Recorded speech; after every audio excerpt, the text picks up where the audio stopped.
ಇನ್ನು ಬೆಂಗಳೂರಿನಲ್ಲಿ commercial cylinder ಅಭಾವದ ಹಿನ್ನೆಲೆಯಲ್ಲಿ ಎಂಪೈರ್ ಹೋಟೆಲ್ನ ಅಡುಗೆಗೆ ಬಯೋಗ್ಯಾಸ್ ಅನ್ನ ಬಳಕೆ ಮಾಡಲಾಗ್ತಾ ಇದೆ.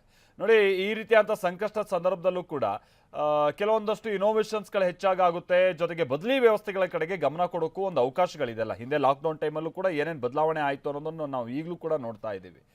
ಈಗಲೂ ಅಷ್ಟೇ ಈ ಗ್ಯಾಸ್ ಸಿಲಿಂಡರ್ ಸಿಗದಾ ಇರುವಂಥ ಈ ಸನ್ನಿವೇಶವನ್ನೇ ಹೋಟೆಲ್ನವರು ಬೇರೆ ರೀತಿಯಾದಂತಹ ಪ್ರಯತ್ನ ಕೈ ಹಾಕೋಕ್ಕೂ ಕೂಡ ಒಂದು ಅವಕಾಶ ಮಾಡಿಕೊಟ್ಟಿದೆ.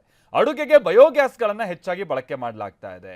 ಘನತ್ಯಾಜ್ಯ ನಿರ್ವಹಣೆ ಸಂಸ್ಥೆಯ ಕಸದಿಂದ ರಸ ಯೋಜನೆಗೆ ಸಂಬಂಧಪಟ್ಟ ಹಾಗೆ ಬಹಳ ಅನುಕೂಲ ಆಗ್ತಾ ಇದೆ ಅಂತ ಹೇಳಿ ಕಸದಿಂದ ರಸ ಪರಿಕಲ್ಪನೆಯ ಅಡಿ ಬಯೋಗ್ಯಾಸ್ ಉತ್ಪಾದನೆ ಮಾಡಲಾಗ್ತಾ ಇದೆ. ಕೋರಮಂಗಲದ ಎಂಪೈರ್ ಹೋಟೆಲ್ನಲ್ಲೂ ಕೂಡ ಬಯೋಗ್ಯಾಸ್ ಅನ್ನ ಬಳಸಲಾಗ್ತಾ ಇದೆ. ಸಿಲಿಂಡರ್ ಮೇಲಿನ ಅವಲಂಬನೆಯನ್ನ ಸಂಪೂರ್ಣವಾಗಿ ಕೈಬಿಟ್ಟಿದೆ ಹೋಟೆಲ್ ಅನ್ನೋದು ಗೊತ್ತಾಗ್ತಾ ಇದೆ.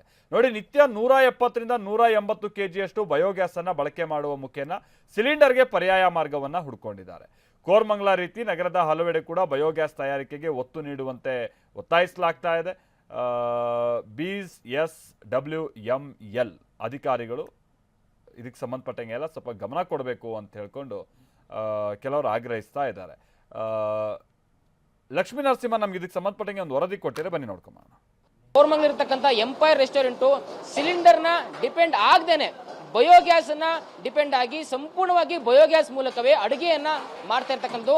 ಈ ಮೂಲಕ ಇತರೆ ಹೋಟೆಲ್ಗಳಿಗೆ ಈ ಒಂದು ಹೋಟೆಲ್ ಮಾದರಿ ಆಗಿದೆ ಅಂತಾನೆ ಹೇಳ್ಬೋದು. ಯಾಕಂತಂದ್ರೆ ಈಗಾಗಲೇ ಸಿಲಿಂಡರ್ಗಳು ಸಿಗ್ತಾ ಇಲ್ಲ, ಕಮರ್ಷಿಯಲ್ಗಳು ರೆಸ್ಟೋರೆಂಟ್ಗಳಿಗೆ ತಲುಪ್ತಾ ಇಲ್ಲ. ಇನ್ನು ಬ್ಲಾಕ್ ಅಲ್ಲಿ 1 ಡಬಲ್ 3 ಹೋಗ್ತಾ ಇದೆ.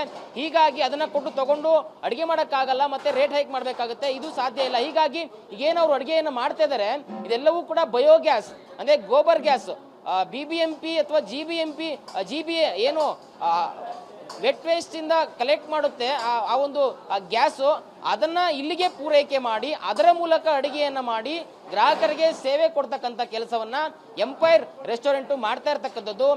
ಇನ್ನು ಕೋರಮಂಗಲ ಎಂಪೈರ್ ರೆಸ್ಟೋರೆಂಟ್ ನ ಸಿಬ್ಬಂದಿ ಕೂಡ ಇದ್ದಾರೆ, ಮಾತಾಡ್ತಾ ಹೋಗ್ತೀನಿ. ಸರ್, ಈಗಾಗಲೇ ಗೊತ್ತಿದೆ ಬೆಂಗಳೂರಿನಲ್ಲಿ LPG ಸಿಲಿಂಡರ್ಗಳು ಸಿಗ್ತಾ ಇಲ್ಲ, ಯಾವಾಗ ಸರಿ ಹೋಗುತ್ತೆ ಸಮಸ್ಯೆ ಅಂತಲೂ ಗೊತ್ತಾಗ್ತಾ ಇಲ್ಲ. ಹೀಗಾಗಿ ತಮಗೆ ಈ ಒಂದು ಬಯೋಗ್ಯಾಸ್ ಸಿಕ್ಕಿರ್ತಕ್ಕಂಥದ್ದು ಎಷ್ಟು ಸಹಕಾರಿಯಾಗಿದೆ ಅಂತ ಸರ್? ಖಂಡಿತವಾಗಿಯೂ ಈ ಒಂದು ಬಯೋಗ್ಯಾಸ್ ನಮಗೆ ಸಿಕ್ಕಿದ್ದು ಸಂಜೀವಿನಿ ತರ ಕೆಲಸ ಮಾಡ್ತಾ ಇದೆ. ನಮ್ಮ ರಾಷ್ಟ್ರದಲ್ಲಿ ಅದರಲ್ಲಿ ಬೆಂಗಳೂರಲ್ಲಿ ಕೂಡ ನಮಗೆ ಈ ಒಂದು LPG ಕ್ರೈಸಿಸ್ ಶುರುವಾಗೋದ್ರಿಂದ ನಮ್ಮ ಹೋಟೆಲ್ ಉದ್ಯಮಕ್ಕೆ ಒಂದು ದೊಡ್ಡ ತಲೆನೋವಾಗಿತ್ತು. ಆದರೆ ನಮ್ಮ ಎಂಪೈರ್ ಹೋಟೆಲ್ನ ಈ ಒಂದು ಬ್ರಾಂಚಿಗೆ, ಪ್ರತ್ಯೇಕವಾಗಿ ಕೋರಮಂಗಲ ಎಂಪೈರ್ ರೆಸ್ಟೋರೆಂಟ್ಗೆ ಹತ್ತಿರದಲ್ಲೇ ಇರುವಂತಹ ಸಾಲಿಡ್ ವೇಸ್ಟ್ ಮ್ಯಾನೇಜ್ಮೆಂಟ್ ಅಲ್ಲಿ ಉತ್ಪತ್ತಿಯಾಗುವಂತಹ ಬಯೋಗ್ಯಾಸ್ ಅನ್ನು ನಾವು 2-3 ವರ್ಷಗಳ ಹಿಂದೆ ಅದರ ಸಂಪರ್ಕವನ್ನು ಪಡೆದುಕೊಂಡಿದ್ದೆವು. ಈಗ ಅದರ ಮೌಲ್ಯ ನಮಗೆ ಗೊತ್ತಾಗ್ತಾ ಇದೆ. ಈ ಒಂದು ರೆಸ್ಟೋರೆಂಟು ಸಂಪೂರ್ಣವಾಗಿ ಬಯೋಗ್ಯಾಸ್ ನಲ್ಲಿ ನಾವು ರನ್ ಮಾಡ್ತಾ ಇದ್ದೇವೆ. ಸೊ ಇದಿಷ್ಟು ಎಂಪೈರ್ ಹೋಟೆಲ್ನ ಸಿಬ್ಬಂದಿ ಹೇಳ್ತಾ ಇರ್ತಕ್ಕಂಥದ್ದು. ಕ್ಯಾಮರಾ ಪರ್ಸನ್ ಬಾಲಾಜಿ ಜೊತೆ ಲಕ್ಷ್ಮೀ ನರಸಿಂಹ, TV9 ಬೆಂಗಳೂರು.